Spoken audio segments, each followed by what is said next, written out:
ইসলাম প্রেমিক মুসলমান, কুরআন প্রেমিক মুসলমান, নবী প্রেমিক মুসলমান, ওলি প্রেমিক মুসলমান বাংলার জমিনে থাকতে নাস্তিক মুরতাদের কোন চক্রান্তে সফল হতে দেব না জুড়ে করলি কিনা? আমার ভাই বন্ধুরা, বাংলার জমিন ওলি আউলিয়ার জমিন, বাংলার জমিন পীর মাশায়েখের জমিন। এই বাংলার জমিনের মধ্যে যত নাস্তিকবাদী শক্তি, যত কালো শক্তি, যত বন্ড শক্তি, যত কুফরি শক্তি বাংলার জমিনের মধ্যে মাথা উঁচু করবে, বাংলার লক্ষ কোটি যুবক ইমানদার ঈমানি শক্তির মাধ্যমে প্রতিহত করবে জোরে করলি কিনা? আমার ভাই বন্ধুরা, ভূমিকা বেশ লম্বা করতে চাই না, সময় কম।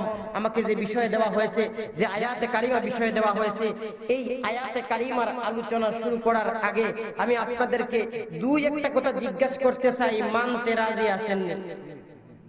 এক নম্বর কথা হলো, আলোচনা শুরু থেকে নিয়ে শেষ পর্যন্ত সবার আমলের নিয়তে শোনার ইচ্ছা আছে তো ইনশাআল্লাহ? দুই নম্বর কথা হলো, আপনারা তো বিয়ানীবাজারের মানুষ আর আমি সুনামগঞ্জের মানুষ, এই জন্য একটু হানা বললে আমি বুঝবো আপনারা আমার কথা বুঝতেছেন। এই জন্য জবান খুলে একটু হানা বলবেন। আর কেউ কোনো সামনে পিছনে আলাপ আলোচনা করা যাবে না, কারণ আলাপ আলোচনা করলে এত কষ্ট করে মাহফিলের আয়োজন করেছেন, এত টাকা পয়সা খরচ করে আল্লাহর কালামের তাফসীর বুঝার জন্য, এখন যদি আলাপ আলোচনার কারণে একজনের কারণে 10 জনের ডিস্টার্ব হয়, তাহলে তো এগুলি মানা যায় না। কোনো আলাপ আলোচনা করবেন না। আসুন আমার ভাইরা, আমি যে আয়াতে কারিমা তেলাওয়াত করেছি, তেলাওয়াত কিন্তু আয়াতের মধ্যে মহান আল্লাহ কি আলোচনা করেছেন, জাতিকে কি বুঝাতে চান, এই আলোচনাটা করার আগে আরেকটা জিনিস প্রথমে বুঝতে হবে, আয়াতের শানে নুজুল কি। শানে নুজুল হলো কোন কারণে যদি মহান আল্লাহ কোন আয়াত বা সূরা নাজিল করেন, ওই কারণকে বলা হয় আয়াত বা সূরা শানে নুজুল, নাজিল হওয়ার কারণ। ওই তেলাওয়াত কিন্তু আয়াতটা নাজিল হওয়ার একটা কারণ আছে। এর কারণ সম্পর্কে তাফসীর ইজাদুল মাসিরের মধ্যে আল্লামা ইবনে জাওজি আল কুরাইশি বাগদাদি রাহমাতুল্লাহ আলাইহি ও শানে নুজুল লিখতে গিয়ে উল্লেখ করেছেন, নবীজির একজন সাহাবী ছিলেন যার নাম হযরত আব্দুর রহমান বিন আউফ রাদিয়াল্লাহু তাআলা। নামটা কি ছিল? আব্দুর রহমান বিন আউফ। যদি কষ্ট হয়, আব্দুর রহমান তো মনে থাকবে না? আপনাদের সালের মধ্যে কোন আব্দুর রহমান নাই? আছে? তাহলে তো মনে রাখা সহজ। সাহাবীর নামটা ছিল কি? আব্দুর রহমান বিন আউফ রাদিয়াল্লাহু তাআলা। ওই আব্দুর রহমান বিন আউফ রাদিয়াল্লাহু তাআলা ছিলেন একজন ধনী সাহাবী। আমরা তো মনে করি শুধুমাত্র উসমান গনি রাদিয়াল্লাহু তাআলা মনে হয় ধনী ছিলেন। না না, আরো সাহাবায়ে কেরাম ধনী ছিলেন, কিন্তু তাদের ধন সম্পদ থাকার পরেও তাদের ধন সম্পদ তাদেরকে আল্লাহর তৈরি জান্নাত পর্যন্ত পৌঁছায় দিয়েছে। আর আমাদের ধন সম্পদ একটু হইয়া গেলে, ইয়া আইয়ুহাল্লাযীনা আমানু লা তুলহিকুম আমওয়ালুকুম ওয়ালা আওলাদুকুম আন যিকরিল্লাহ, আল্লাহর জিকির থেকে গাফিল কইরা ফেলা। তাহলে আব্দুর রহমান বিন আউফ রাদিয়াল্লাহু তাআলা একজন ধনী সাহাবী ছিলেন। কি পরিমাণ ধনী ছিলেন কিতাবের মধ্যে লেখেন, উনার ইন্তেকালের পরে উনার আত্মীয়স্বজন উনার যে সম্পদ রেখে গেছেন, সম্পদ ভাগ বাটোয়ারা করতে গিয়া এত পরিমাণ স্বর্ণই ছিল যে কুড়াল দিয়া কাটতে স্বর্ণ বন্টন করছে, স্বর্ণ কাটতে কাটতে কুড়াল বুতা হইয়া গেছে। সুবহানাল্লাহ, এত আস্তে কইছেন, বুঝা যায় কোনা যায় আপনাদের সালেশ্বরের মনে হয় এর চারো ডাবল ধনী মনে হয় আছে নাকি? এমন স্বর্ণ, এত স্বর্ণ কাটতে কাটতে কুড়াল বুতা হইয়া গেছে।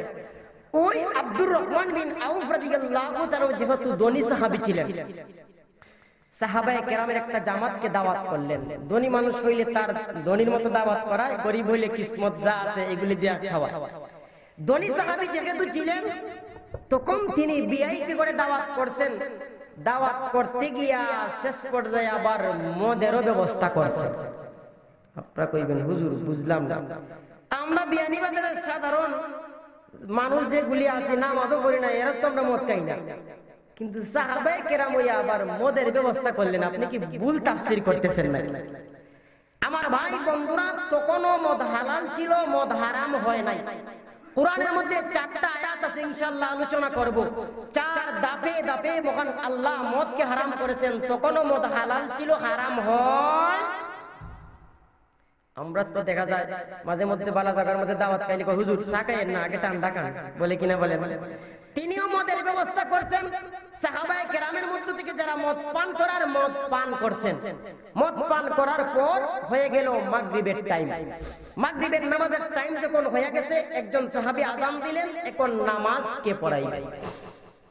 সবাই বলতেছে নবীজির সাহাবী হযরতে আলী, তুমি যেহেতু আছো, তুমিই কে নামাজ পড়াও, তুমি নামাজের ইমামতি করো।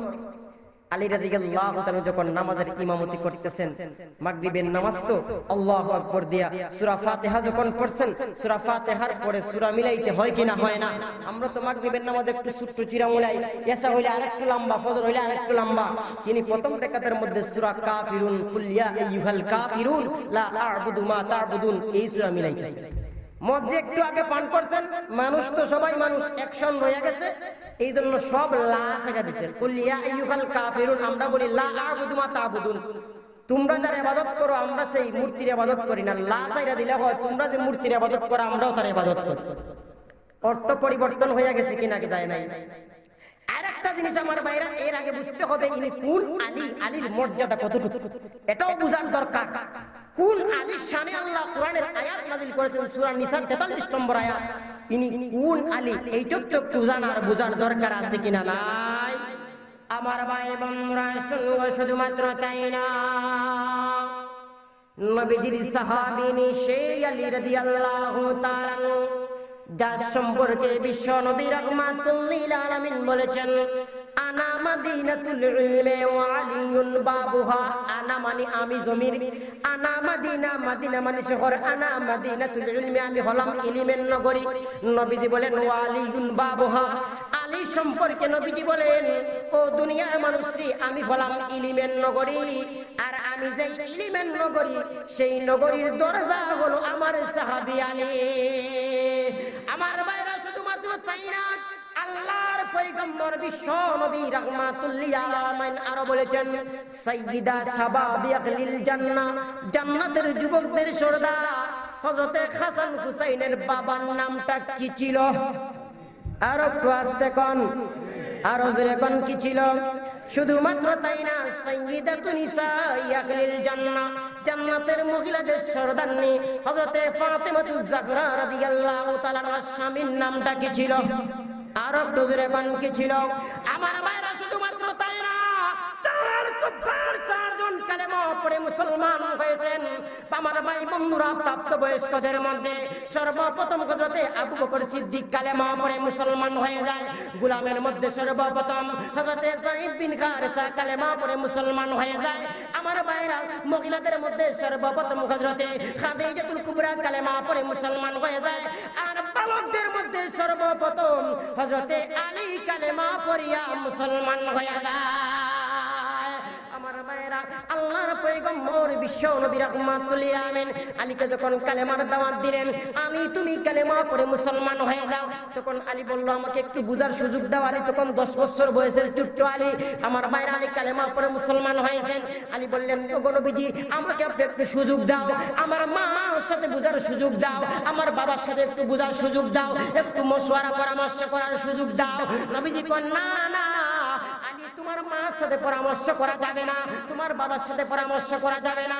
যা পরামর্শ করতে হয় তুমি তোমার মনের সঙ্গে করো, তুমি তোমার মনকে প্রশ্ন করো। ওগো নবী, তাহলে একটা রাত আমাকে সময় দেন। আল্লাহর পয়গম্বর বিশ্ব নবী রাহমাতুল লিল আলামিন তাকে একটা রাত সময় দিলেন।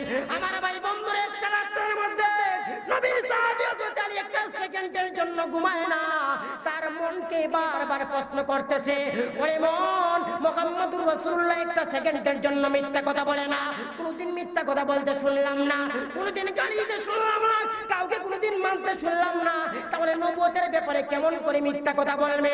এই মুহূর্তের মধ্যে প্রশ্ন করে, ওরে মন, আমার কোনো সন্দেহ নাই, নিশ্চয় আল্লাহর পয়গম্বর ছাড়া কেউ হতে পারে না। সকালবেলা গিয়ে বিশ্বনবীর কাছে ডাক দিয়ে কয়, ইয়া রাসূলুল্লাহ, ইয়া হাবিবাল্লাহ, আল্লাহর পয়গম্বর, আমার কোনো সন্দেহ নাই, আল্লাহর পয়গম্বর, আর দেরি করা যায় না, মুহূর্তের মধ্যে আমাকে তুমি কালেমা পড়ায়া মুসলমান বানায়া দাও। তাহলে আমার ভাইরা, নবীর সাহাবী সেই আলী রাদিয়াল্লাহু তাআলা, যেই আলী রাদিয়াল্লাহু তাআলা যেমন ছিল সাহস, তেমন ছিল বুদ্ধি, তেমন ছিল আমার ভাই বন্ধুরা ইলম, আমার ভাইরা হযরত আলী রাদিয়াল্লাহু তাআলা বীরত্বতা কোন দিক দিয়ে আলীর কম ছিল না। ইলম যেমন ছিল, সাহস তেমন ছিল, বুদ্ধি তেমন ছিল, শক্তি তেমন ছিল আমার ভাই বন্ধুরা। ইনি সেই আলী রাদিয়াল্লাহু তাআলা, যেই আলী রাদিয়াল্লাহু তাআলা দেখেন কত শক্তির অধিকারী ছিলেন। নবীর সাহাবী হযরত আলী রাদিয়াল্লাহু তাআলা যে ছোট্টবেলায় কালেমা পড়ে মুসলমান হয়েছেন, এক জিহাদের ময়দানের মধ্যে, জিহাদটা ছিল গজওয়া। গজওয়া সারায়ের মধ্যে পার্থক্য আছে।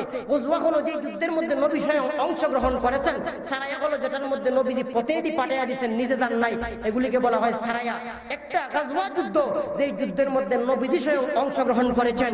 দেখেন নবীর সাহাবী হযরত আলী কেমন বীরত্বতার অধিকারী ছিলেন, আল্লাহ তাকে কি কুওয়াত দিয়েছিলেন, আলীকে আল্লাহ কি শক্তি দিয়েছিলেন। ওই গজওয়ার মধ্যে নবীজি বিশ্বনবী যখন সাহাবায়ে কেরামদেরকে নিয়ে গেছেন, নিয়ে যাওয়ার পর ওই কাফিরের পক্ষ থেকে বহুত বড় একটা বড় ফৌলওয়ান, আপনাদের এলাকায় কুস্তি খেলা হয়নি? হয় না? হয়, কিছু হয়, আমাদের সুনামগঞ্জে হয়, আপনাদের এলাকায় কিছু মনে হয়। কুস্তি খেলার মধ্যে দেখবেন কিছু কিছু মানুষ এলাকার মধ্যে আছে, হে নাম করা ফৌলওয়ান আছে কিনা? নাই।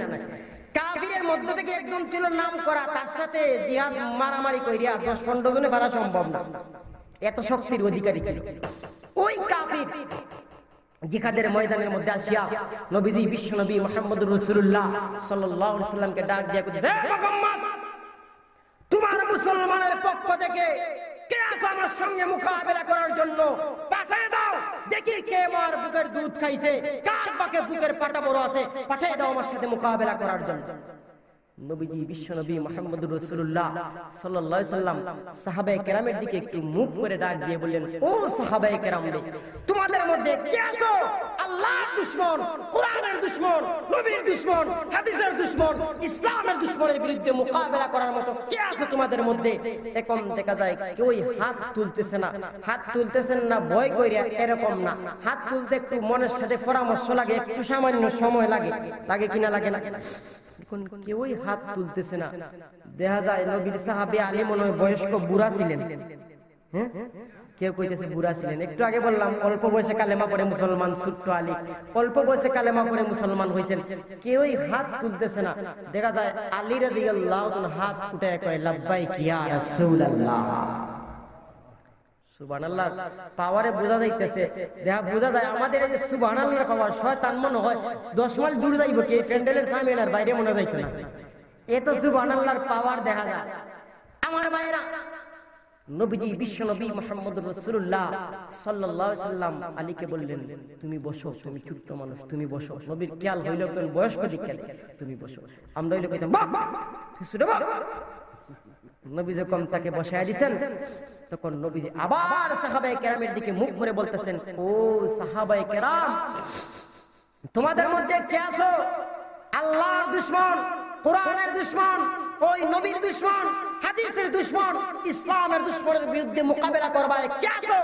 এখন 2 নম্বর বারো দেখা যায় কেউই হাত উঠাইতেছে না। 2 নম্বর বারো দেখা যায় নবীর সাহাবী হযরত আলী রাদিয়াল্লাহু তাআলা হাত উঠায় কয়, লাব্বাইক ইয়া রাসূলুল্লাহ। এমনের সামনে একটু ঠিক আছে। এখন নবী 2 নম্বর বারো বসায় দিলেন, আলী তুমি বসো, তুমি ছোট্ট মানুষ, তুমি বসো, তুমি বসো। নবী 3 নম্বর বারো আবার ডাক দিলেন, ও মুসলমানেরা, তোমাদের মধ্যে কে আছো আল্লাহর দুশমনের বিরুদ্ধে মোকাবেলা করবা? একজনে হাত উঠাও। হাত উঠে একটু টাইম লাগে, দেখা যায় আরেকজনে হাত উঠাইবার আগে 3 নম্বর বারো টাচ কইরা আলী হাত উঠায় কয়, লাব্বাইক ইয়া রাসূলুল্লাহ। আমার ভাই বোনেরা, প্রথমবার নবীজি যখন আলীকে বসায়া দিলেন, 2 নম্বর বার নবীজি আলীকে বসায়া দিলেন, 3 নম্বর বার নবীজি আলীকে আর বসাইলেন না। আলীকে ডাক দিয়া মাথার মধ্যে হাত দিয়া বরকতের দোয়া করিয়া আলীকে রণাঙ্গনের মধ্যে পাঠাইয়া দিলেন, যাও ছোট্ট আলী, তুমি গিয়ে এই পৌলওয়ানের সাথে তুমি গিয়া মোকাবেলা করো। আমার ভাইরা, আলী যখন যান, কাফির পৌলওয়ান দেখতেছে, দেখে হাসার কথা কিনা, দেখে মুস্কি মুস্কি হাসে গদ্দে করে। আগে বুঝতাম মুহাম্মদ একজন বুদ্ধিমান, এখন দিকে একবারে নির্বুদ্ধ, নাউযুবিল্লাহ। আগে জানতাম মুহাম্মদ একজন বুদ্ধিমান মানুষ, মুসলমানদের খুব বেশি বুদ্ধি ছিল, এখন দেখা যায় তাদের চেয়ে নির্বুদ্ধ কেউ হতে পারে না, তাদের চেয়ে আমাদের সিলেটি ভাষায় কয় বেয়াকল, তাদের চেয়ে বেয়াকল হতে পারে না। দেখো আমি এত বড় একজন বড় ফৌলওয়ান পাঠায় দিতে একজন বয়স্ক দীক্ষা দে, একটা ছোট্ট আলীকে আমার সাথে মোকাবেলা করার জন্য পাঠিয়ে দিয়েছে। আমার বাইরা নবীর সাহাবী হযরত আলী যখন তার কাছে পৌঁছে গেলেন, ডাক দিয়ে কয় আবু তালিবের সন্তান তুমি আলী না? কয় ও আলী। কয় তুমি আমার সঙ্গে মোকাবেলা করবা? তুমি কি জানো না আমি কত বড় একজন তীরন্দাজ, আমি কত বড় ফৌলওয়ান, আমার কত পাওয়ার কহ জানে? কয় তাহলে তুমি কি চাও তোমার মায়ের কুল খালি করতে, তোমার বাবার কুল খালি করতে? তুমি কি অল্প বয়সে দুনিয়া থেকে বিদায় নিয়ে চলে যেতে চাও? আলী কয় কি হয়েছে, কি জন্য প্রশ্ন করো? কয় তুমি জানো আমি ভালো করে একজন তীরন্দাজ, আমার সাথে মোকাবেলা করো, তুমি পারবে না? পারবে না? যাও যাও, সময় থাকতে বাড়ির মধ্যে চলে যাও, সময় থাকতে বাড়ির মধ্যে চলে যাও। না না, আমার বিশ্ব নবী রাহমাতুল লিল আলামিন আমাকে পাঠিয়ে দিয়েছেন, আমি তোমার সঙ্গে মোকাবেলা করব। কয় তুমি আমার সঙ্গে পারবে না, তুমি কেমন করে মোকাবেলা করবে? কয় পারি আর না পারি, আল্লাহর পয়গম্বর বরকতের দোয়া করে দিবেন, আমি তোমার সঙ্গে মোকাবেলা করব। কয় মোকাবেলা করবে তাহলে তুমি আমাকে আঘাত করো। কয় না না, আমি প্রথমে আঘাত করব না, আমি প্রথমে আঘাত করব না, তুমি আঘাত করো। কয় আমি যদি আঘাত করি তোমাকে খুঁজে পাওয়া যাবে না, পাওয়া যাক আর না যাক তুমি আঘাত করো। কয় না না, তুমি আঘাত করো। না না, মুসলমানরা প্রথমে আঘাত করে না, বিশ্ব নবী প্রথমে আঘাত করতে শিক্ষা দেয় না, কুরআন শিক্ষা দেয় না, ইসলাম শিক্ষা দেয় না। প্রথমে তুমি আঘাত করো, পরে আমি তোমাকে আঘাত করব। আমার ভাইরা যখন কাফির রেডি হয়ে যায় আঘাত করার জন্য, মুহূর্তের মধ্যে নবীর সাহাবী আলীও রেডি হয়ে যান আঘাত নেওয়ার জন্য। কাফিরের তরবারি খুব দারুণ তরবারি ছিল, মুসলমানদের অস্ত্র শস্ত্র নাই। আমার ভাইরা কাফিরের খুব দারুণ তরবারি ছিল। আমার ভাইরা কাফির তার তরবারি উঠাইয়া আলীর মাথা বরাবর আন্না, যেই মাত্র নবীর সাহাবী আলীর মাথার মধ্যে আঘাত করলো, সঙ্গে সঙ্গে নবীর সাহাবী হযরত আলী তার বাংলা তরবারি দিয়া কাফিরের আক্রমণকে তিনি ফিরাইয়া দিলেন। আমার ভাইরা আসলে এই মুহূর্তের মধ্যে নবীর আলীর সাহাবীর পালা, নবীর সাহাবী হযরত আলী আঘাত করবেন, কাফির মনে মনে ভাবতেছে তুই আর কি আঘাত করবে, ছোট্ট বালক কি আঘাত করবে, তোর আক্রমণ ফিরাইতে আমার কোনো তরবারি লাগবে না, ডাল লাগবে না, হাত দিয়া ফিরে পালাইমু। আমার ভাইরা আলী মাত্র রেডি হইয়া কাফিরের মাথার মধ্যে আঘাত করলেন, কাফির ফিরাইতে চাইলো কিন্তু পারল না। কাফিরের তরবারি দুই টুকরা হইয়া কাফিরের মাথা থেকে নিয়ে পা পর্যন্ত দুই টুকরা হইয়া আলীর তরবারি গিয়া জমিনের মধ্যে ঢুকিয়া গেল। সাহাবায়ে কেরাম ওই ছিলেন সাহাবায়ে কেরাম, তাদের ত্যাগ তিতিজ্ঞার বিনিময়ে জীবনটাকে তারা বিসর্জন করে দিয়েছেন। আমার ভাই বন্ধুরা, আজকাল সমাজের মধ্যে আমাদের মুসলমানরা দেখা যায় আমরা একজন আরেকজনের দোষ তালাশ করি, কাফির বেঈমান, আমরা যখন মারামারি করি কাফির বেঈমান মুস্কি মুস্কি হাসি আর কয় মুসলমান, তোদেরকে আমরা মারার কথা ছিল, আমরা তোদেরকে গুতা দেওয়ার কথা ছিল, এখন মুসলমান মুসলমান গুতাগাতি করে। আছে কিনা নাই? আজ মুসলমান এক মুসলমান অন্য মুসলমানের দোষ তালাশ করে, যদি মুসলমান অন্যজনের দোষ যেমন ভাবে তালাশ করে, যদি নিজের দোষ এরকম ভাবে দেখতো, প্রত্যেক মানুষ খাইরুল কুরুনে কারনি সুম্মাল্লাযিনা ইয়ালুনাকুম সুম্মাল্লাযিনা ইয়ালুনাকুম, সাহাবায়ে কেরামের যুগের মতো সোনালী মানুষ হইয়া যাওয়ার আশা হয়তো আমার ভাইরা। কিন্তু মানুষ নিজের দোষ থেকে না অন্যের দোষ তালাশ করে। আমার ভাইরা অদ্ভুত কাণ্ড, কয়েকদিন আগে রিসালার মধ্যে দেখলাম হাকিমুল উম্মত আল্লামা আশরাফ আলী তানভীর রাহমাতুল্লাহ আলাইহি উদাহরণ দিতে গিয়া বুঝাইছেন মানুষ কিভাবে অন্যের দোষ তালাশ করে। আপনাদের এলাকায় মনে হয় মানুষ অন্যের দোষ তালাশ করে না, নাকি আছে? আমার ভাইরা কিভাবে মানুষ দোষ তালাশ করে দেখুন, একটা উদাহরণ দিলেই বুঝবেন মানুষ যে অন্যের দোষ তালাশ করে নিজের দোষ দেখতে চায় না। আমার হাকিমুল উম্মত আল্লামা আশরাফ আলী তানভীর রাহমাতুল্লাহ আলাইহি একটা মহিলা ছিল। কোন মহিলা যখন ছোট থাকে তখন তো মহিলা না, মেয়ে থাকে, বালিকা থাকে, আর বিয়া শাদী হইয়া বাচ্চা কাচ্চা হইলে মহিলা হইয়া যায়। আমরা সিলেটি ভাষায় তাকে বেটি বলি, কি কোন আপনারা?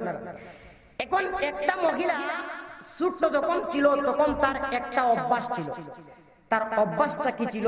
অভ্যাস হইল গিয়া যেই মাসের যেই চাঁদ ওই উঠুক না কেন, তার অভ্যাস ছিল ওই মাসের নতুন চাঁদ গা দেখা। আমাদের সমাজের মধ্যে তো আছে, ঈদের চাঁদ যখন উঠে, রমজানের চাঁদ যখন উঠে, তখন দেখবেন ছোট ছোট বাচ্চারা দৌড়িয়া মাঠের মধ্যে যায়, কেউ আবার গিয়ে চাঁদের উপরে উঠে চাঁদ দেখতে যায়। এরকম আছে কিনা নাই? এখন ওই মহিলাটারও ছোটবেলা এটা অভ্যাস ছিল, যেই মাসে যেই চাঁদ উঠতো দৌড়িয়ে গিয়ে মাঠের মধ্যে দেখতো। আমার ভাইরা, মহিলার বিয়া শাদী হইয়া গেছে, বাচ্চাও একটা হইয়া গেছে, মানুষ কি বুড়া হয়, কিন্তু মানুষের শখ কি আর বুড়া হয়? কি করেন আপনার? এখন বিয়া শাদী হইয়া গেছে গা, এখন শখ তো আর বুড়া হইতেছে না। ওই যে চাঁদ দেখার শখ, চাঁদ দেখার শখ এখনো রইয়া গেছে। হঠাৎ করে একদিন ঈদের চাঁদ উঠছে। ঈদের চাঁদ উঠার পরে প্রত্যেক মানুষ দৌড়িয়ে যাইতেছে ঈদের চাঁদ দেখার জন্য। এই মুহূর্তের মধ্যে মহিলাটাও রেডি হয়েছে গিয়া ঈদের চাঁদ দেখবো। এই মুহূর্তের মধ্যে দেখা যায় তার যে একটা বাচ্চা হইয়া গেছে, ছোট বাচ্চা ডাক দেয়া কইতেছে, আম্মা আমি পায়খানা করতাম। কই রে বাবা, তুই আর বেজাল বাড়াইয়া দিলেন, তুই কি আর পায়খানার টাইম পাইছ না? তুই এখন পায়খানা করবি, এখন চাঁদ দেখার টাইম। আপনাদের বিয়ানীবাজারের চাঁদ দেখে কোন টাইমে? জোহরে রক্তে নি কোন টাইমে চাঁদ দেখে? হ্যাঁ, মাগরিবের টাইমে আপনাদের এলাকায় দেখেনি, বুঝা যাইতেছে না তো আপনারা যে হ্যাঁ না কিছু কর না, বুঝা যায় জোহরের টাইমে মনে হয় চাঁদ দেখে আপনাদের এলাকায়। মাগরিবের টাইমে চাঁদ দেখে, এখন কয়ে এমন টাইমে তোর পায়খানার ধরলো, আমার চাঁদ দেখার তুই সুযোগ দিবে না, ঠিক আছে তাড়াতাড়ি কর, তাড়াতাড়ি কর, তাড়াতাড়ি কর। এখন বাচ্চারা যখন উদান দেখ করতেছে তাড়াতাড়ি কর, আপনারা কোনটু দেখি এই মহিলা যদিও বাচ্চার সামনে খাড়া আছে, তার মন কি বাচ্চার সামনে আছে না নতুন চাঁদের মধ্যে আছে? নতুন চাঁদের মধ্যে তার মন, আর বারবার করতেছে তাড়াতাড়ি কর, তাড়াতাড়ি কর, তাড়াতাড়ি কর। এখন ছোট বাচ্চা তাড়াতাড়ি করছে, তাড়াতাড়ি করে যখন পায়খানা শেষ করছে, এই মুহূর্তের মধ্যে আপনাদের এলাকায় কি এটাকে হসানি বলেন না পরিষ্কার করা বলেন? পরিষ্কার বলেন, হসানিও বলেন। আপনারা বুঝার জন্য আমি খাঁটি সিলেটি ভাষায় বয়ান করতেছি, এই জন্য আমার ভাইরা হসানি বলেন দেখেছি। এখন তো বাচ্চার হসানির দরকার আছে। এখন দেখে সামনে দিয়ে যায় বদনার মধ্যে সামান্য পানি আছে, এখন দেহে এই পানি দিয়ে যদি ভালো করে, এই পানি দিয়ে হসাইতে গেলে ভালো করে না হইব হসানি, না হইব হাত ধোয়া, কোনো কিচ্ছু হইতো না। এখন আবার যদি পানি আনতে যায় ঘরের মধ্যে, তাহলে কিন্তু সাত পুরানো হয়ে যাবে। কি করে আপনারা? এখন কয় না না, ঘর থেকে পানি আনার কোনো দরকার নাই, যে পানি আছে এগুলি দিয়ে বাইশ দিয়া দেয়। তাড়াতাড়ি বাচ্চারা হসাইছে, হসাইয়া দৌড় দিয়ে গেছে মাঠের মধ্যে চাঁদ দেখার জন্য। এখন চাঁদ দেখিয়া তার জানটা একবারে ঠান্ডা হয়ে গেছে গা। এখন ঠান্ডা হইয়া এখন আবার দোয়া করতেছে, আল্লাহুম্মা হিল্লাহু আলাইনা বিল আমনি ওয়াল ঈমান ওয়াস সালাত। দোয়া যখন করছে, দোয়া কইরা এখন আগে তুই বলছি হাত যে ধুইছে কম পানি দিয়ে, হাতের মধ্যে মশলা মশলা রইছিল কিনা রইছে না, যেই মাত্র হাত মিলাইছে সেন্টার গানা আছে কিনা নাই, হ্যাঁ। এখন দৌড় দিয়া যখন বাড়ির মধ্যে আসছে, এখন পাড়া প্রতিবেশীর মহিলারা জিজ্ঞেস করে, সকিনা যেই মাসের চাঁদ উঠে তুই সেই মাসের চাঁদ কে দিকস, অন্য মাসের চাঁদ আর এই মাসের চাঁদের মধ্যে কোনো পার্থক্য আসেনি? না না, কোনো পার্থক্য নাই, একটা সমস্যা আছে। ওই সমস্যাটা কি? এই মাসের চাঁদের মধ্যে পায়খানার গন্ধ করে। পায়খানার গন্ধ কি তার হাতের মধ্যে করতেছে নাকি নতুন চাঁদের মধ্যে করতেছে? আজ আমাদের সমাজের মধ্যে মানুষ নিজের দোষ থেকে না, নিজের হাতের মধ্যে পায়খানার গন্ধ এইটা দিকে না দেখে চাঁদের মধ্যে পায়খানার গন্ধ, নিজের পিছন দিক দিয়ে বায়ু বাইর হইলে বাতাসের মধ্যে গন্ধ আছে এইটা দেখেন, আরেকজনে মারলে কই মাইরা নাইছে রে, আছে কিনা নাই? নিজের দোষ মানুষ দেখে না। আজ কাফির কুফফার আমাদেরকে নিয়ে ঠাট্টা বিদ্রুপ করে, নবীকে নিয়ে গালিগালাজ করে, নাস্তিক কুলাঙ্গার আজ কই গেছে আমার ভাইরা? যেই বিশ্বনবী রাহমাতুল লিল আলামিন সারা জিন্দেগি ভর আমাদের জন্য আল্লাহুম্মা উম্মতি উম্মতি বলে কান্দে গেছেন, রওজার মধ্যে শুয়ে শুয়ে বিশ্বনবী আমাদের জন্য আল্লাহুম্মা উম্মতি উম্মতি বলে কাঁদতেছেন, হাসরের ময়দানের মধ্যে যে বিশ্বনবী আমাদের জন্য আল্লাহুম্মা উম্মতি উম্মতি বলে কাঁদবেন, যে বিশ্বনবীর জন্য আমরা কি করতেছি? নাস্তিক বেঈমান বারবার বিশ্বনবীর চরিত্রের উপর আঘাত দিচ্ছে, বারবার ইসলামের উপর আঘাত দিচ্ছে, বারবার কোরআনের উপর আঘাত দিচ্ছে। আমার বিয়ানীবাজারের ভাইরা আপনাদেরকে জিজ্ঞাসা করতে চাই, আর যদি কোরআনের উপর কোনো আঘাত আসে, ইসলামের উপর কোনো আঘাত আসে, মুসলমানের উপর কোনো আঘাত আসে, বিশ্বনবীকে কটূক্তি করে নাস্তিক বেঈমান কোন কথা বলে জীবনের শেষ বিন্দু দিয়ে ইসলাম পর্যন্ত রাজপথে প্রতিবাদ করতে কারা হাত তুলে দেখায় দেয়। আমার ভাই বন্ধুরা, এই জন্য আপনাদের বিয়ানীবাজারের মানুষ মনে একটু ঠান্ডা নাকি? আমি তো জানি আপনাদের বিয়ানীবাজারের মানুষ একটু গরম। একজন কইছে আল্লাহু আকবার, নারে তাকবীর কেউ বলে নাই, আল্লাহু আকবার বলছে। তাহলে বোঝা যায় আপনাদের শীতের সিজনে মনে হয় আপনারা ঠান্ডা হয়ে যান, আর গরমের সিজন আইলে একটু গরম মনে হয়। কি কোন ঠান্ডা গরমের দরকার আছে কিনা নাই? এর মধ্যে অনেক যুবক আছে, অনেক ছাত্র ভাইরা আমি দেখতেছি, অনেক যুবক আলিমও আছে, কিন্তু যুবক আলিম তো একজন মুরব্বী আল্লাহু আকবার কইছেন। তাহলে বোঝা যায় যুবকদের থেকে আগের মুরব্বীদেরও ইমানের পাওয়ার বেশি। কি করেন আপনারা? আমাদের ইমানের পাওয়ার দিন দিন ডিম লাইট হইতেছে, দিন দিন ডিম লাইট হইতেছে। আসুন আমার ভাইরা, শুধুমাত্র তাই নয়, আলীর কথা যখন মনে হয়ে গেছে ইনি সেই আলী রাদিয়াল্লাহু তাআলা যিনি ছিলেন আশারে মুবাশশারার জান্নাতের সার্টিফিকেট প্রাপ্ত একজন সাহাবী। নবীজি বলেন আবু বকর ফিল জান্নাহ, উমর ফিল জান্নাহ, উসমান ফিল জান্নাহ। চতুর্থ নম্বর নবীজি বলেন আলী ফিল জান্নাহ, জান্নাতের সার্টিফিকেট প্রাপ্ত সাহাবী। দুনিয়ার মধ্যে থাকা অবস্থায় নবীজি আলীকে জান্নাতের সার্টিফিকেট দিয়ে দিয়েছেন। জোরে কোন সুবহানাল্লাহ। শুধুমাত্র তাই নয়, এক জিহাদের মধ্যে, জিহাদের নাম বুখারী শরীফের মধ্যে উল্লেখ করেছেন। এই জিহাদের নাম খায়বরের যুদ্ধ। এই খায়বর যুদ্ধের মধ্যে আমার ভাইরা কাফির বেঈমান তখন আলীকে তাড়াইয়া নিয়ে গেছে। দেখেন আলীর কতটুকু পর্যন্ত সাহস ছিল, কতটুকু পর্যন্ত ছোট্ট আলীর শক্তি ছিল। কাফির বেঈমান তখন আলীকে তাড়াইয়া নিয়ে যাইতেছে। আলীর ডাল ভেঙে চুরমার হয়ে যায়, তরবারি ভেঙে চুরমার হয়ে যায়। কাফির বেঈমান তখন দৌড়ে নিয়ে যাইতেছে। এই মুহূর্তের মধ্যে আমার ভাইরা যাইতে যাইতে নবীর সাহাবী আলী রাদিয়াল্লাহু আনহু গিয়া দেখেন সামন দিক দিয়া কোনো কিছু নাই, পিছন দিক দিয়া কাফির ডাল ভেঙে চুরমার হয়ে গেছে, তরবারি ভেঙে চুরমার হয়ে গেছে। এখন কি করবেন? গিয়া দেখলেন সামনে দেখা যায় খায়বরের গেট, ফটক। বুঝেন তো আপনাদের বিহারি বাজার আপনারা বড় বড় বাড়ি মারান, বিশাল বিশাল ফটক গেট লাগান। আমার মনে হয় গেট বেশি বড় গেট হইলো 5 মনের ওজন, বেশি মনে হইব না। অতিরিক্ত হইলে মনে 10 মন ওজনের চেয়ে বড় মনে হইব না। কিন্তু খায়বরের বিশাল বড় গেট, কেউ কেউ 40 মন, 80 মন, 20 মন ওজন পর্যন্ত বলেছেন। আমার ভাইরা যেই মাত্র নবীর সাহাবী আলী গিয়া খায়বরের গেটের মধ্যে টান দিলেন, যেই মাত্র টান দিলেন সঙ্গে সঙ্গে খায়বরের গেট আলীর হাতের মধ্যে চলিয়া 80 মন ওজনের গেট এরকম ডাল বানিয়ে জিহাদ করছেন। যেই দিকে শত্রু বাহিনী আক্রমণ করে সেই দিক দিয়ে ডাল দিয়া একবারে সব শেষ করে ফেলেন। কাফির বেঈমান কই বুঝতে পারলাম না রে, মানুষের মতো দেখা যায়, দেখতে তো দেখা যায় আলীর মতো লাগে সেরা সুরতে, কিন্তু কাজে তো বোঝা যায় একটা বড় জিন্নাত, নাইলে মনে হয় ফেরেশতা। কি করে আপনারা কই মানুষে তো কোনোদিন হাতের মধ্যে এত বিশাল গেট কিনে ওকে সম্ভব? কি করে আপনারা 80 মন ওজনের গেট মাথা করে না 2 মন নিল গা, কিন্তু হাতে করে 5 কেজি নিয়ে ওলদায় না, হাত বোঝায় ভাঙ্গা পড়ে যাইতেছে। তাহলে এত বিশাল বড় গেট নিয়ে জিহাদ করতেছে। কই না না, নিশ্চয়ই কোনো জিন্নাত হইব। তাড়াতাড়ি ভাগো, তাড়াতাড়ি ভাগো। কাফির বেঈমান পলায়ন করতে শুরু করল।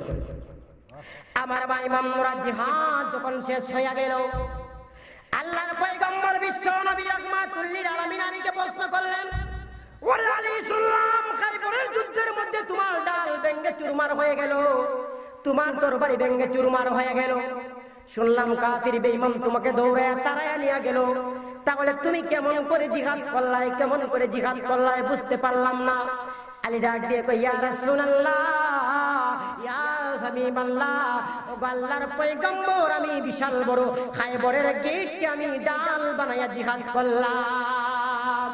আমার ভাইরা নবী ডাক দিয়ে কোনটা আলী আমার বিশ্বাস হয় না, খায়বরের এত বড় বিশাল বড় গেট কেমন করে তুমি হাতের মধ্যে নিবাই? বিশ্বাস হয় না, বিশ্বাস হয় না। কয়েকজন সাহাবী ডাক দিয়ে কোন ইয়া রাসূলুল্লাহ, ইয়া হাবিবাল্লাহ, ওগো নবীজি আমরা সাক্ষী দিলাম গো নবীজি, আমরাও নিজ চক্ষুর দ্বারা দেখলাম আপনার সাহাবী আলী খায়বরের গেটকে ডাল বানায়া কাফির বেঈমানের সাথে জিহাদ করেছে। আমার ভাইরা নবী ডাক দিয়ে কোন তাহলে চলো দেখি খায়বরের গেটের কাছে যাই। খায়বরের গেটের কাছে গিয়া দেখি তুমি সেই গাছ তুলা দিতে পারোনি, আমরা সিলেটি ভাষায় কেউ ওয়াসতে পারোনি, আমরা তো দেখি তোমরা তুলা দিতে পারোনি।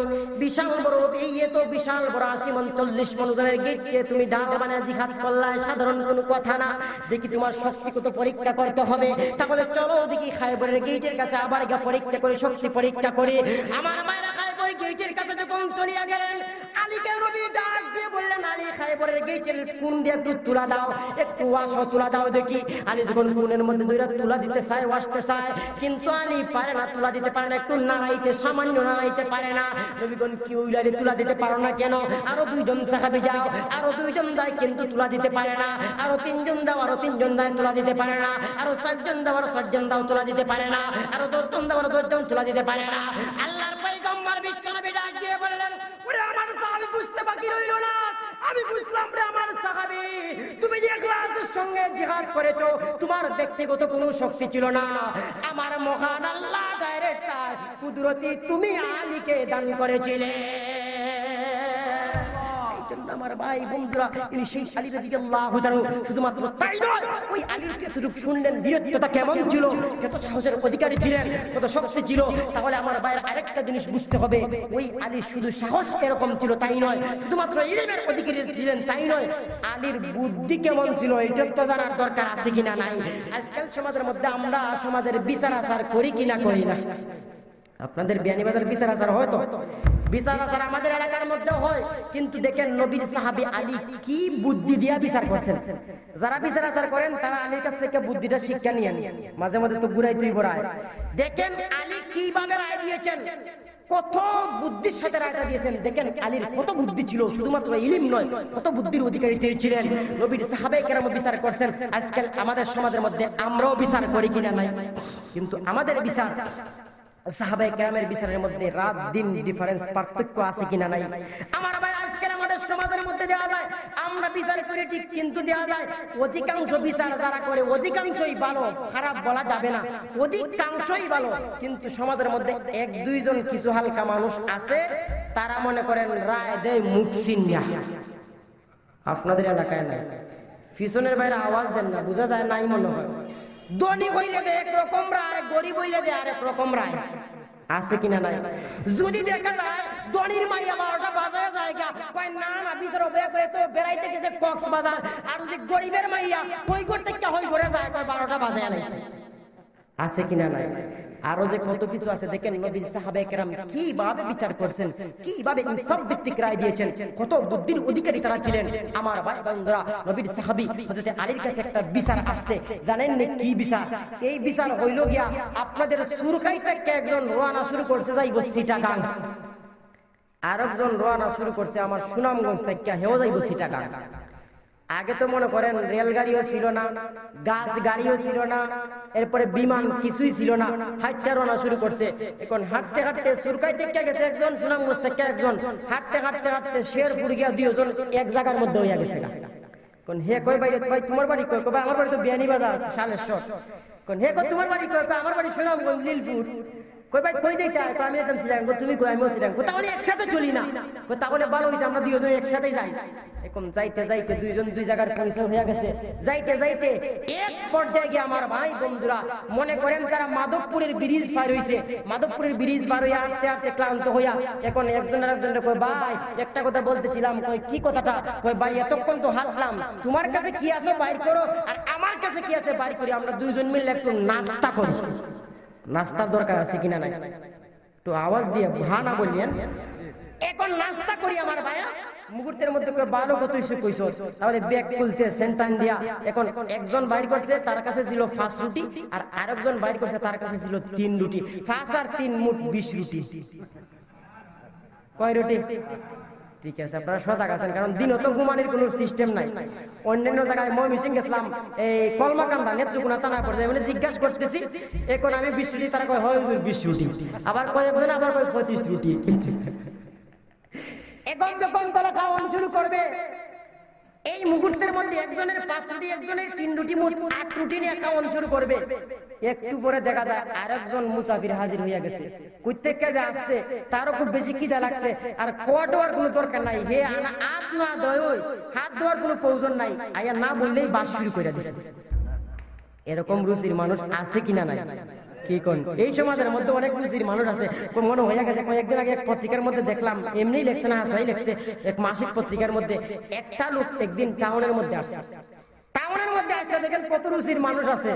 টাউনের মধ্যে আসছে, কি জন্য আসছে? কোন দেরি হইয়া গেছে, ডাক্তার দেখাইতে আসছে, দেরি হইয়া গেছে। যেহেতু ডাক্তার আসতে দেরি, টিকেটের অনেক দেরি আছে, তাহলে নাস্তা টাস্তা করে রেস্টুরেন্টের মধ্যে ঢুকিয়া, একটা রেস্টুরেন্টের মধ্যে ঢুকছে, ঢুকিয়া ডাক দেবে তারাই না 2টা রুটি যখন সামনে দিছে, এখন রুটি দিয়ে বাজি আনতে হয় কিনা হয় না? হ্যাঁ না, রুটি ছাড়া বাজি ছাড়া রুটি খাওয়ান যায়? যেই মাত্র 2টা রুটি সামনে দিছে, রুটি দিয়া বাজি আনতে গেছে। এখন ওই যে কামলা যে আছে না বয়, এ বাজি আনতে গেছে, বাজি আইনা যেই মাত্র তৈছে দেখে বাজি আনতে আনতে রুটি 2টা খাইয়া ফেলাইছে। যা যা যা রুটি 2টা লইয়া, এখন আবার গেছে রুটি 2টা আনতে, এখন রুটি আইনা রাখতে দেখে বাজি খাইয়া ফেলাইছে। রুটি আইনা দেখে বাজি নাই, বাজি আইনা দেখে রুটি নাই, 20 বার এরকম করছে, রুটি আর বাজি এক জায়গায় করতে পারছে না। রুটি আইনা দেখে বাজি নাই, বাজি আইনা দেখে রুটি নাই। ম্যানেজার কিন্তু সবকিছু দেখতাছে, দেখতে দেখতে এক পর্যায়ে যখন সবকিছু খাইয়া শেষ, বিল দেওয়ার সময় বিল দিতে গেছে, বিলও দিছে ঠিকঠাক মতো। এখন ম্যানেজার কয়, ভাই তোমার বাড়ি কোন জায়গায়? কয় আমার বাড়ি তো অমুক জায়গার মধ্যে। কয় ভাই একখান কথা জিজ্ঞাসা করি। কয় কি জিজ্ঞাসা করবাই? কয় ভাই কেন লাগে আপনি টাউন আসলে? কয় বাইরে কোনো দরকার নাই, একটা বড় দরকারই আসছিলাম। কয় দরকারটা কি? কয় ডাক্তার দেখাইতেছিলাম টাউনের মধ্যে। কয় ডাক্তার দেখাইবেন? আপনি তো সবল মানুষ দেখতেছি ভাই, কি আপনার সমস্যা? কেন লাগে ডাক্তার দেখাইবেন? কয় ভাই আর বললেন না, আমার মুখের মধ্যে রুচি একদম নাই। তাহলে এরকম রুচিওয়ালা মানুষ আছে কিনা নাই? ওই রুচিওয়ালা মানুষ যখন কানে শুরু করছে, এখন না বললে যখন ইমরান সিদ্দিকী ভাই আমার টাইম কটা পর্যন্ত? 3টা। আচ্ছা আচ্ছা, যেই মাত্র 3টা পর্যন্ত ইনশাআল্লাহ আলোচনা সরবে। 1 মিনিট কমও হবে না ইনশাআল্লাহ, বেশিও হবে না। যেই মাত্র রুটি খাওয়া শুরু করছে, এই মুহূর্তের মধ্যে দেখা যায় 3 জন তো খাইছে মোট 8 রুটি। খাইয়া যাওয়ার সময় যে মুসাফির যে খাইছে তার তো রুটি নাই, এই 2 জনের সাথে খাইছে। যাওয়ার সময় দেখা যায় 2 জনের মধ্যখানের মধ্যে 8 টাকা দিয়া বিদায় নিয়ে চলে গেছে। ভালো কাজ করছেন? আরে ভালো কাজ করছে না, মাইল লাগাই দিয়া গেছে। যেই মাত্র 8 টাকা 2 জনে পাইছে, এখন তো শুরু করছে মারামারি। যার ছিল 5 রুটি, হে কয় যেহেতু আমরা 2 জনের রুটি খাইছে, কার কত উল্লেখ করে নাই, আর আমার রুটি বেশি খাইছে, আমার 5 রুটি, এই জন্য আমি নিব 5 টাকা, আর তোমার ছিল 3 রুটি, তুমি নিবা 3 টাকা। আর হে কয় না না, যেহেতু এক জায়গার মধ্যে খাইছে, উল্লেখ করে নাই কে কত নিবে, এই জন্য সমানে সমান তুমি চাই আর আমি চাই। এমন বেজাল শুরু করছে, মানতে রাজি না, হেও মানে না, এও মানে না। মানুষ দলা হয়ে গেছে। কয় কি হইছে? কয় দেখেন তো ভাই এরকম এরকম হইছে। কয় দেখেন তো ভাই এরকম এরকম হইছে। এখন কয় এখানের মধ্যে বেজালের দরকার নাই, ওই জায়গার মধ্যে গিয়ে দেখো নবীর সাহাবী হযরত আলী রাদিয়াল্লাহু তাআলা আছেন, আলীর কাছে চলে যাও, তোমাদের বিচার মীমাংসা করিয়া দিই। যেই মাত্র নবীর সাহাবী হযরতে আলী রাদিয়াল্লাহু তাআলার কাছে গিয়ে হাজির হইছে, এই মুহূর্তের মধ্যে আলী রাদিয়াল্লাহু তাআলা সব বিস্তারিত বলছেন। আমি যেভাবে বলছি বিস্তারিত শোনার পর 3 রুটিওয়ালাকে বললেন, ও ভাই 3 রুটিওয়ালা শুনো, যেহেতু 5 রুটিওয়ালা ইচ্ছায় তোমাকে 3 টাকা দিতে চায়, তুমি 3 টাকা গ্রহণ করো। আর যদি তুমি 3 টাকা গ্রহণ না করো, আমি যদি ইনসাফ ভিত্তিক রায় দিতে যাই, তাহলে তুমি 3 টাকাও পাইবা না। রাগটা কি বাড়বো না কমে কমে জমিনের দিকে চলে যাইব? এত রাগ বাড়ছে, দেখো নবী সাহাবী আলী কি বলতেছেন, আমাকে যে 3 টাকা দিতেছে আমি নিতে রাজি না, আর তিনি কইতেছেন আমি 3 টাকাও পাবো না। কত পাইমু? আলী বলেন তুমি মাত্র পাইবাই 1 টাকা। দেখি কি ভাই বুঝায় দেন, 1 টাকা কি ভাই বুঝায় দেন দেখি। হ্যাঁ, মনে করছে আলীর মনে বুদ্ধি নাই, বুঝায় দেন দেখি কি ভাই। তখন আলী বিচার শুরু করলেন। বিচার বুঝার দরকার আছে কিনা নাই মনোযোগ দিয়া শুনবেন। বিচার হইল গিয়া, দেখেন কিভাবে 1 টাকা পায়। একজনের ছিল 5 রুটি, আরেকজনের ছিল কয় রুটি? 3 রুটি। 5 আর 3 হইল 8 রুটি। এখন আমার ভাইরা 8 রুটি, এখন মনে করেন রুটি তো মানুষ আস্তে আস্তে মুখের মধ্যে ঢুকায় না, টুকরা টুকরা কইরা ঢুকায়। আমরা রুটিকে 3 টুকরা কইরা করলাম। 3 টুকরা কইরা যদি এক একটা রুটিকে করা হয়, তাহলে যার 5 রুটি ছিল তার হইল 3 5 15 টুকরা রুটি। কয় টুকরা হইল? আর যার ছিল 3 রুটি তার হইল 3 তিরিঙ্গা 9 টুকরা। তাহলে 15 টুকরা আর 9 টুকরা 24 টুকরা হয় কিনা হয় না? হয়, হিসাব করে কইতেছেন 24 টুকরা। 15 টুকরা আর 9 টুকরা কয় টুকরা হইল? 24 টুকরা। এখন 24 টুকরা রুটিকে খাইছে কয়জনে? 3 জনে। এখন যদি একটু কম বেশ হইতে পারে, কিন্তু বাদ দিতে হইব সমান কইরা। এখন 3 জনে খাইছে 24 টুকরা রুটিকে 3 জনে সমান কইরা আপনারা বাদ দেন। 8 টুকরা 3 8 24, 8 টুকরা কইরা পড়ে কিনা পড়ে না? এখন যদি 8 টুকরা কইরা এক এক জনের পড়ে, তাহলে মনে করেন যার ছিল 15 টুকরা, মানে 5 রুটি 15 টুকরা, তার 15 টুকরার মধ্যে যদি দেখা যায় নিজে খায় 8 টুকরা, বাকি তাকে কয় টুকরা? 7 টুকরা খেয়ে খাইছে। মেহমানে 7 টুকরা খাইছে, নিজে যেহেতু 8 টুকরা খাইছে, বাকি 7 টুকরা রইছে, তাহলে এই রইছে 7 টুকরা খেয়ে খাইছে। যার ছিল গিয়া 3 রুটি তার হইছে গিয়া 9 টুকরা। 9 টুকরার মধ্যে নিজেই যদি খাইয়ে ফেলায় 8 টুকরা, বাকি রইল কয় টুকরা? 1 টুকরা খেয়ে খাইছে। মেহমানে খাইছে, যাও ফের খাইছে 7 টুকরা মেহমানে, হে পাইবো 7 টাকা। তোমার মাত্র খাইছে 1 টুকরা মেহমানে, তুমি পাইবাই মাত্র 1 টাকা। বিচার হইছে কিনা হয় নাই? আমার ভাই বন্ধুরা শুনবো, শুধুমাত্র তাই না, নবীজির সাহাবী হযরত আলী রাদিয়াল্লাহু তাআলা আনহু, সেই আলী রাদিয়াল্লাহু তাআলা আনহু যে আলী রাদিয়াল্লাহু তাআলা খুব বীরত্বতার অধিকারী ছিলেন, বুদ্ধির অধিকারী ছিলেন, সাহসের অধিকারী ছিলেন। আমি আমার মূল আলোচনা যাইতেছি। খুব সাহসের অধিকারী ছিলেন আলী রাদিয়াল্লাহু তাআলা। এক জিহাদের ময়দানের মধ্যে তিনি দেখতেছেন একটা কাফিরকে টার্গেট করতেছেন। এক কাফির নবীজিকে গালিগালাজ করত, সাহাবায়ে কেরামদেরকে গালিগালাজ করত, ওই কাফির কোরআনকে গালিগালাজ করত, গালমন্দ করত। এই জিহাদের ময়দানে ও কাফির বেঈমানের পক্ষ থেকে সাহাবায়ে কেরামের উপর আক্রমণ করে। আলীও ছিলেন জিহাদের ময়দানের মধ্যে। তিনি দেখতেছেন টার্গেট করতেছেন। টার্গেট করতে করতে তিনি টার্গেট করতেছেন কাফিরও কইরে মিস দেখা যায় তো বাপসাপ বালানা। আপনারা যদি বন্দর বাজার যান আর যদি ফগেট ছুড়ে আপনার ফিসে টার্গেট করে, আপনি তো বুঝবেন বাপরে বাপ আমার ফিসে আয় কি, বোঝা যায় কিনা যায় না। আলী যখন তাকে টার্গেট করতেছেন ধরার জন্য, হেও কিন্তু বুঝতেছে কইরে বাপরে বাপ আলী যেহেতু বারবার আমার দিকে তাকায় তাহলে বোঝা যায় দললে আমার নিস্তার নাই, আমাকে দললে শেষ করে বালাইব। আলী বারবার কৌশল চালান, হেও চালাক, ধরতে পারেন না। আলী এই জায়গার মধ্যে হইলে ওই জায়গার মধ্যে চলে যায়। হঠাৎ করে এরকম করতে করতে জিহাদের ময়দানের মধ্যে হঠাৎ করে আলী কাফিরের গর্দনার মধ্যে জাফরা দিয়া দড়িয়া দেন। এই মাত্র জাপটা দিয়া ধরলেন, জাপটা দিয়া ধরার সঙ্গে সঙ্গে শুধুমাত্র তাই নয়, তাকে ধরিয়া জমিনের মধ্যে শোয়া দিলেন। জমিনের মধ্যে শোয়া বুকের মধ্যে বসলেন। বুকের মধ্যে বসিয়া গলায় ছুরি চালাইবেন। গলায় মাত্র তার ছুরি চালাইবেন। আমার ভাইরা কাফির ভাবলো গায় রে গায়, যেহেতু আলী আমাকে ধরছে, আমাকে জমিনের মধ্যে শোয়াইছে, বুকের মধ্যে বসিয়া গলার মধ্যে ছুরি চালাইবে, তাহলে আমার কোন নিস্তার নাই, আমাকে জবে করে দিবে। তাহলে আমার জীবনের শেষ যে ইচ্ছা আছে তাও আমি পূরণ করে দেই। জীবনের তার শেষ কি ইচ্ছা ছিল আমার ভাইরা? আলী ছিলেন উপরে আর সে ছিল নিচে। নিস্তাক্কা নবীর সাহাবী হযরতে আলীর মুখের মধ্যে তুতু নিক্ষেপ করিয়া দেয়।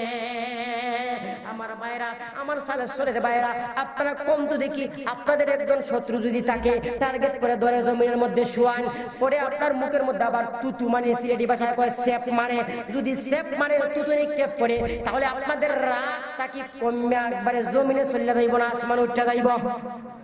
কি কোন আপনারা জমিনও যাইবেন, আসমানের মধ্যে যাইবে।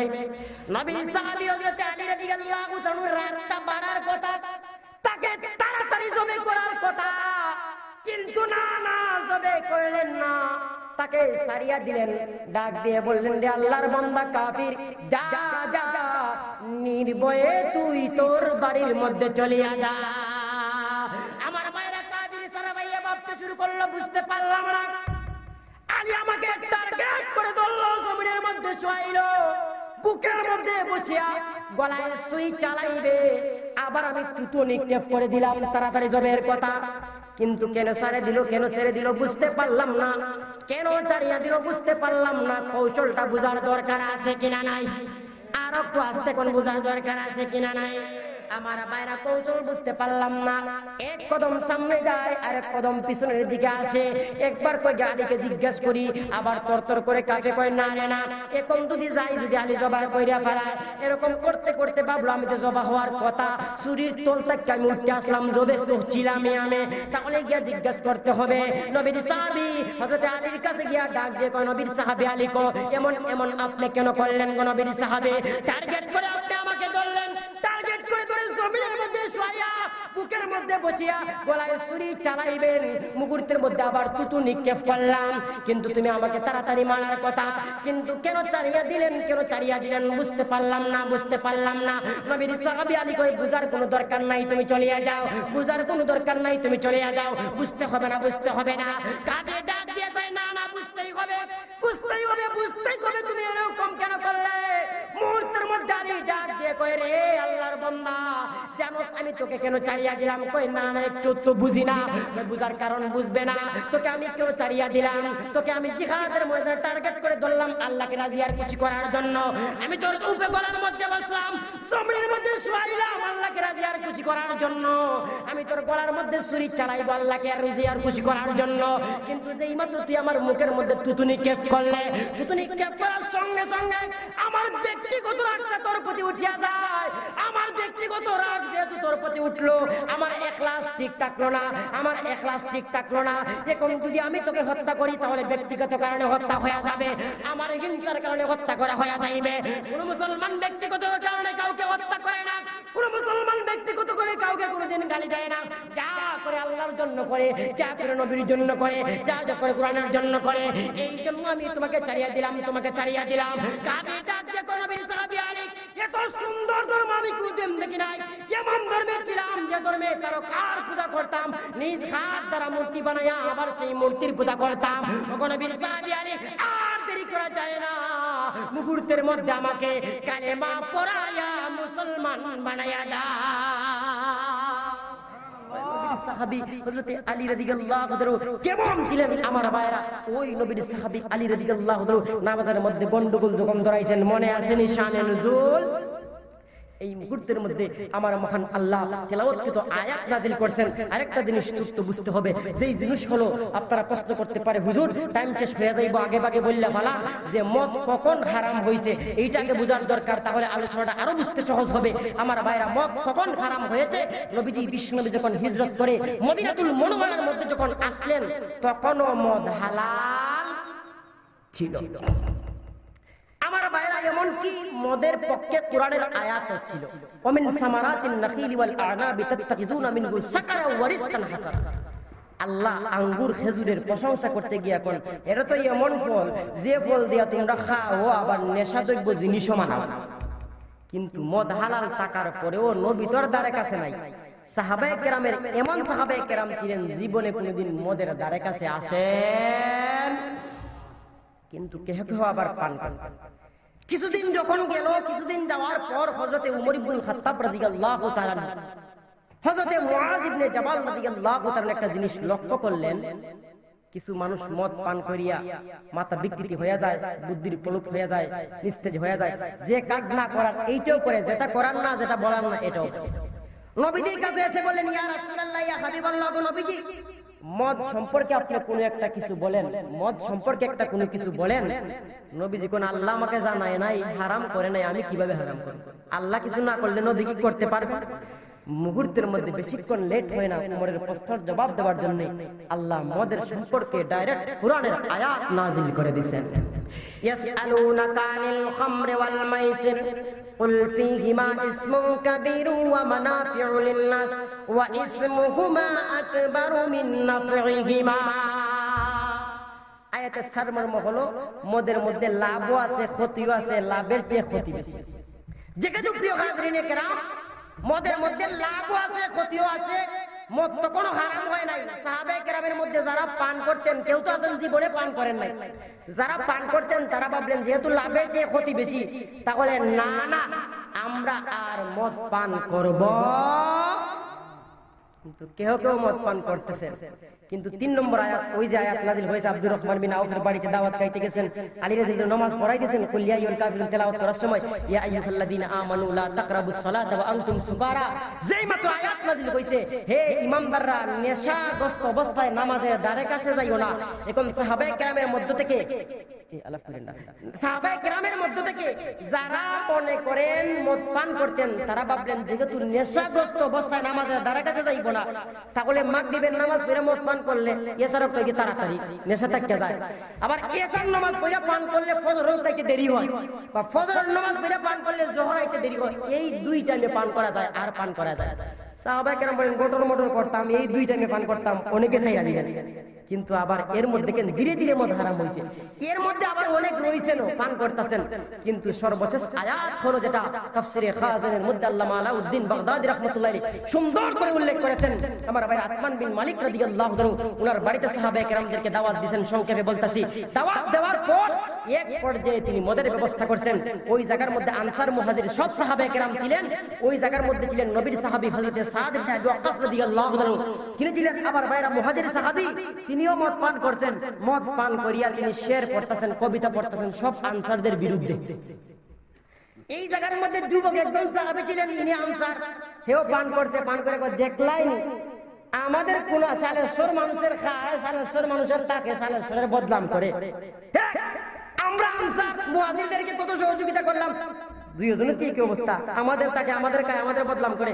উটের হাড়ির টুকরা নিয়ে যেই মাত্র মারছে সাদ ইবনে আবি ওয়াক্কাসের মাথার মধ্যে টাস কইরা রক্ত বাইর হয়ে গেছে। দৌড় দিয়া সাদ ইবনে আবি ওয়াক্কাস আবার নবীদের কাছে বিচার লইয়া গেছে। প্রিয় হাজিরিন কেরাম, যেই মাত্র সাদ ইবনে আবি ওয়াক্কাস নবীর কাছে বিচার নিয়ে গেছেন, এই মুহূর্তের মধ্যে বিশ্বনবী সব কিছু শুনলেন, কেমন কেমন ঘটনা হয়েছে। আল্লাহর পয়গম্বর বিশ্ব নবী রাহমাতুল লিল আলামিন আকাশের দিকে হাত উঠাইয়া ডাক দিয়ে বললেন, আল্লাহুম্মা বাইয়িন লানা ফিল খামরি বায়ানান শাফিয়ান, আল্লাহুম্মা বাইয়িন লানা ফিল খামরি বায়ানান শাফিয়ান। ও মাওলা, মদের ব্যাপারে তুমি চূড়ান্ত একটা কোনো ফয়সালা পরিষ্কার করিয়া দাও, হালাল বলে হালাল করে দাও, হারাম করে চিরতরে তুমি হারাম করে দাও। আমার ভাইরা বেশি করলেই হয় না, মদকে চিরতরে হারাম করার জন্য আমার মহান আল্লাহ কুরআনের আয়াত নাযিল করে দিয়েছে। ইন্নামাল খামরু ওয়াল মাইসিরু ওয়াল আনসাব ওয়াল আজলাম। হাবিব চাপড়া পাশে বসা আছেন। ইন্নামাল খামরু ওয়াল মাইসিরু ওয়াল আনসাব ওয়াল আজলাম রিজসুম মিন আমালিশ শায়াতিন। জোরে কোন সুবহানাল্লাহ। আমার ভাইরা যেই মাত্র মদ হারাম হয়ে যায়, মদ হারাম হওয়ার আগে অনেক সাহাবায়ে কেরাম মদ পান করেছেন, মদের লেনদেন করেছেন, মদের ব্যবসা করেছেন আমার ভাইরা। কিন্তু যেই দিন মদ হারাম হয়ে গেছে, মদিনার গলিতে গলিতে একজন ঘোষণাকারী ঘোষণা করে যায়, ও মুসলমানেরা রে, মদ চিরতরে হারাম হয়ে গেছে, মদ চিরতরে হারাম হয়ে গেছে। দেখা যায় এমন সাহাবীও ছিলেন, মদ পান করার জন্য পেয়ালাটা মাত্র সামনের মধ্যে, মদ পান করার জন্য এরকম পেয়ালা সামনের মধ্যে মুখের মধ্যে নিছেন, কিন্তু যেই মাত্র এলান শুনছেন মদ হারাম হয়ে গেছে, সঙ্গে সঙ্গে দূরে ছিটছে দূরের মধ্যে নিক্ষেপ করে দিয়েছেন। এমন সাহাবায়ে কেরাম ছিলেন মদ পান করার জন্য পুরো রেডি হয়ে গেছেন, মদ পান করেন নাই। এমন সাহাবায়ে কেরাম ছিলেন মদ ব্যবসা করার জন্য লক্ষ লক্ষ মন মদ রাখছেন, কিন্তু মদ হারাম হয়ে গেছে। তারা বলছেন মদ যখন হালাল ছিল, মদ পান করেছি, মদের ব্যবসা করলাম, মদের লেনদেন করলাম, মদ হারাম হয়ে গেছে, মদ খাবো দূরের কথা। সাহাবায়ে কেরাম জিন্দেগিতে মদের পেয়ালা জিন্দেগিতে কোনোদিন চক্ষুর দ্বারা দেখেন না। আমার ভাইরা আল্লাহ বলেন, ইয়া আইয়ুহাল্লাযীনা আমানু লা তাকরাবুস সালাতা ওয়া আনতুম সুকারা। হে ঈমানদাররা, নেশাদ্রব্য অবস্থায় তোমরা নামাজের দ্বারে কাছে যাইও